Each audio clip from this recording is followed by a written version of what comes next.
वो देव वही सो जा वरना हंसता रह जाए।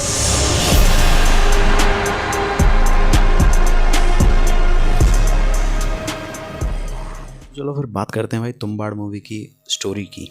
इस मूवी की देखो कहानी कुछ कुछ हॉरर भी लगती है, कुछ कुछ भाई थ्रिलर भी लगती है और मिस्ट्री भी लगती है। इसमें भाई फैंटेसी जॉनर लगता है, हमें माइथोलॉजिकल टच भी देखने के लिए मिलते हैं। लेकिन भाई इसकी कहानी असल में थी क्या? तो देखो इस मूवी के जो मेकर हैं राही अनिल बर्वे, उन्होंने भाई साफ सीधा इस कहानी को बताया कि भाई वे एक फैमिली की कहानी है जिसकी 3 जनरेशन्स में लालच चलता हुआ आ रहा है और उस लालच के ख़त्म होने तक की ये कहानी है। तो देखो यार, विनायक की जो फैमिली की हमने स्टोरी देखी तुम्बाड़ मूवी में, भाई ये अराउंड सिर्फ लालच के आसपास देखने के लिए मिलती है हमें।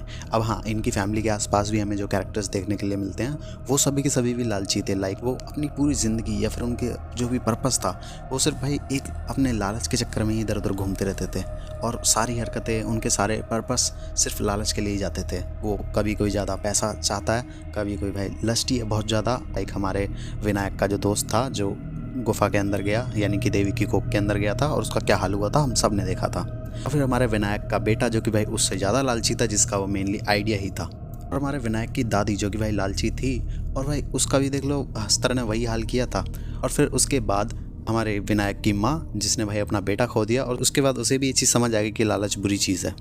विनायक जो था वो भाई हमारे सरकार जो कैरेक्टर था उसी की नाजायज़ औलाद थी और जो हमने दादी देखने के लिए मिली वो भाई हमारे सरकार की मदर थी। और शायद देखो मुझे लगता है कि भाई सरकार जैसा था, जिस तरीके से उसे दिखाया गया, वो शायद अंधा था, ब्लाइंड था। इसीलिए शायद वो खुद कभी या तो उस सुरंग में जा नहीं पाया उस कुएं के अंदर, या फिर उसे ज़रूरत पड़ती थी किसी और की, जिसके लिए भाई उसकी माँ थी जो कि भाई वहाँ पर जाकर वो सोना लेकर आती थी।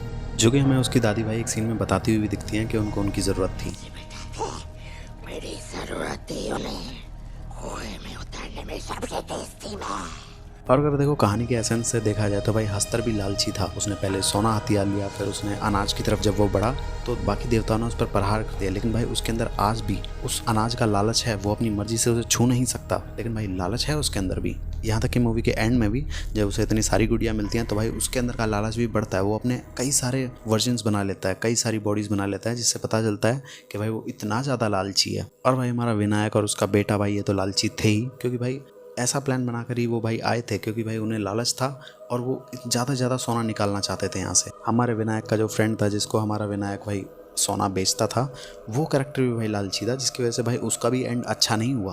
और इस पूरी मूवी में देखो लालच लोगों का कहीं ना कहीं किसी न किसी की डेथ से ही खत्म होता हुआ दिखा है। विनायक की माँ भाई सरकार को जाके सेक्सुअल प्लेजर्स देती थी सिर्फ एक मुद्रा के चक्कर में, ताकि वो उसे वो मुद्रा दे दे, और ये उसका लालच ही था। लेकिन जब भाई सदाशिव की मौत हुई उसके छोटे बेटे की, तब उसे समझ आया कि यार लालच बुरी बला है और उसने उसको पाने की कोशिश छोड़ दी और वो तुम्बाड़ को वहाँ से छोड़कर चली गई। यहाँ तक कि जो लास्ट सोने का सिक्का था वो भी उसने भाई विनायक को दे दिया, और विनायक को उसने देने के बावजूद उसे ये चीज़ पता थी कि विनायक उस सिक्के को फेंकेगा नहीं, मगर उसे ज़रा भी चिंता नहीं थी कि अगर वो फेंक भी देता तो उससे कोई फ़र्क नहीं पड़ता। मूवी जैसे जैसे भाई आगे बढ़ती है धीरे धीरे हमें ये चीज़ भी देखने को मिलती है कि शायद विनायक के अंदर भी कुछ ट्रांसफॉर्मेशन हो रहा है और एक लालची इंसान से अच्छा इंसान बनने की जर्नी तो उनकी वहीं शुरू हो गई थी, जब उसकी दादी को हस्तर का श्राप लगने के बाद उन्हें ये चीज़ रियलाइज़ हुई कि उन्हें वहाँ नहीं जाना चाहिए था, और इसलिए वो अपने विनायक को रोक भी रही थी।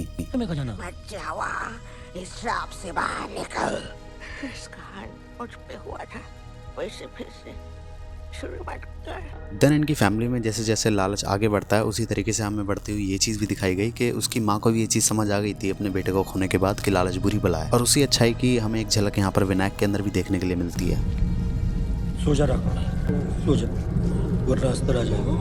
वो भाई जब उस गुफा के अंदर, उस कोक के अंदर आता है और अपने दोस्त को इस तरीके से देखता है जितना बुरा हस्तर ने उसका हाल किया था, तो वो कहीं ना कहीं उसके लिए बुरा फील करता है, इसीलिए वो जाते टाइम उसको मुक्ति दे जाता है उसको जलाकर। तो कहीं ना कहीं देखो हमारे विनायक का कैरेक्टर भी थोड़ा अच्छा हो रहा था। हालांकि इस पूरी मूवी में कोई भी ऐसा कैरेक्टर नहीं है जो कि भाई बहुत अच्छा हो, दिल का साफ हो, क्योंकि सभी कैरेक्टर्स भाई इसमें लालची हैं। यहाँ तक कि विनायक की वाइफ भी, जो कि भाई सिर्फ इस लालच में अपने पति को कुछ नहीं कहती है एक और औरत रखने पर, ताकि उसका पति कहीं उसे घर से निकाल ना दे या फिर कमा के लाना बंद कर दे। तो विनायक की देखो बीवी भी कहीं ना कहीं लालची थी, और विनायक तो देखो भाई लालची था ही, क्योंकि भाई वो शहर से भाई यहाँ तक चल कर आया था, सिर्फ उसने इतना टाइम देकर वहाँ पे भाई वो खजाना ढूंढा। विनायक का बेटा भाई विनायक से भी ज़्यादा लालची निकला, जिसने भाई वो प्लान बनाया था कि वो एक बार में जाकर भाई हस्तर का पूरा पंजा निकाल के ले आएंगे, जिससे कि उनके पास बार बार जाने की उन्हें ज़रूरत नहीं पड़ेगी। जबकि विनायक के पास भाई अच्छा खासा पैसा था, वो अपनी ज़िंदगी अच्छे से बिता सकता था, कोई बिजनेस स्टार्ट कर सकता था, मगर उसे और ज़्यादा पैसा चाहिए था।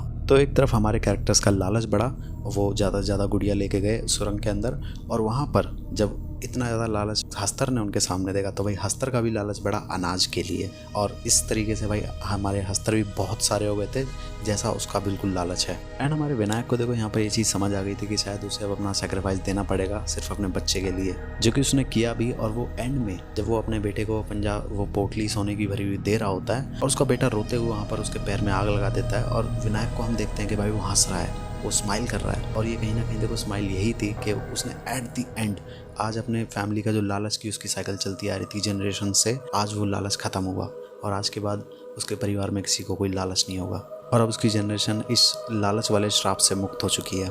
ये कहानी भाई मिस्ट्री, हॉरर, थ्रिलर इस सब में लपेटी हुई हमें एक सोशल मैसेज ही देती है जो कि ग्रीड के ऊपर है। विरासत में मिली हुई हर चीज पर दावा नहीं करना चाहिए। दादी मैं नहीं करूँगा तो कोई और कर लेगा। लालची है तो ये तो गुण है मुझ में।